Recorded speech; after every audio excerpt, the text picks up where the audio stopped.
touching the pages. You know, my mom used to say, "Go to the library; it smells good." I never thought, well, what in God's name does she mean? But a library, and I used to say library, like most of us did. But there's something about a library. Like you have a book there, Yes, I do. Zev. The name of the book is? The Power to Change Everything by Uterberg. Okay, now tell us more about that whole spiritual concept. Uterberg is one of the members of the founding family of the Kabbalist Center. He's the son of the Rav and Karen Berg. He wrote a book called The Power to Change Everything. He wrote many books. The one I have here is The Power to Change Everything. And what he talks about is that when you have spirituality in command, when you are a student of spirituality, that you have the ability to change the physicality, that you can physically change a situation you're in if you're connected to your soul consciousness. And he goes through, in the book, different sections, different things of how to change different things, and how the whole world could be changed physically through Kabbalah. And he explains why things aren't changeable, why you're not changing things in your life, what's holding you back. So there's one concept here that I want to share with the audience. He calls the concept ownership. And I don't want to misquote him, so let me just read you a few lines of it. Sure. He says, our sense of ownership and attachment are the work of ego, of our ego. Only our ego gets attached to ideas, to expectations, to a sense of entitlement, and to what we think of as our identity. So what he's saying here is we say, we're entitled to this. It's my money, I'm entitled to it. It's my job, I'm entitled to it. It's my life, my freedom, my marijuana, like they were talking about yesterday. Right. I'm entitled to it. So he says, the reality is it's not true. None of what we think of as ours truly belongs to us.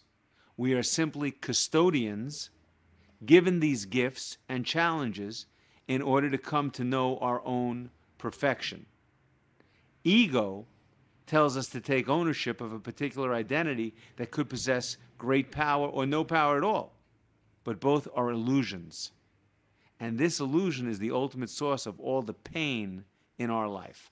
So when we say, it's my money, it's my thing, it's my identity, and then something goes wrong, we get either self-destructive, we feel tremendous pain, resentment, anxiety, anger, as opposed to saying, it wasn't my money to begin with, I was being given the money, why did I lose it?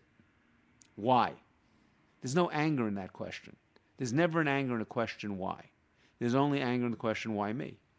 But in the question why, there's no anger. You're just inquisitive. Give an example. Just throw one out. Well, let's talk about you had a great job and you lost your job. Okay. All right? And now someone younger comes in and is given the job. Now you're out of work. The average person would say, why me? Why did I lose this job? I'm pissed off. I'm angry. Maybe I'll go home and I'll take a drink. Or maybe I'll go punch the boss in the nose. Or maybe I'll go to sleep. Or maybe I'll go have an argument with my spouse. Or yell at my kids. I'm angry. That's the person that says, why me? The Kabbalist would say, why? Why is it that I had this job for so many years and I was so comfortable and all of a sudden the job was taken away from me? What is it that I did to put myself in a position to lose this job? There's no anger there. You're asking the question honestly. And from the answer, if you soul search, you'll find perhaps a negative act that you did or something wrong that needs alignment in your consciousness. And with that information, you've now learned what you did, and you're in a better position to go out and get another job, and this time keep it. But at no point is that anger there. And at no point is the lack created. The lack is created from the why me. The light is created from the why. You got that? I got that. I mean, that was easy for me to understand. Yeah, to me, it's a different type of a concept, but it's an easy concept to understand. Most of the Kabbalistic concepts are easy to understand, but they're very difficult to go ahead and execute. But what this is saying to me is like when I get up in the morning, let's say, God forbid, I go to the doctor, he says, now you're going to die, okay? That means that everything that I've had beforehand, all of a sudden, what was real, what is not real? And you come to the realization, if you're spiritual, that you have nothing. You're given everything. All you have is a desire. I'd like to have that, and then the Creator fulfills it. Nothing that you have is real. Everything is provided for you.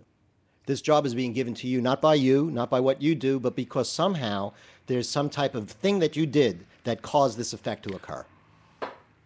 Esteemable things get esteemable results.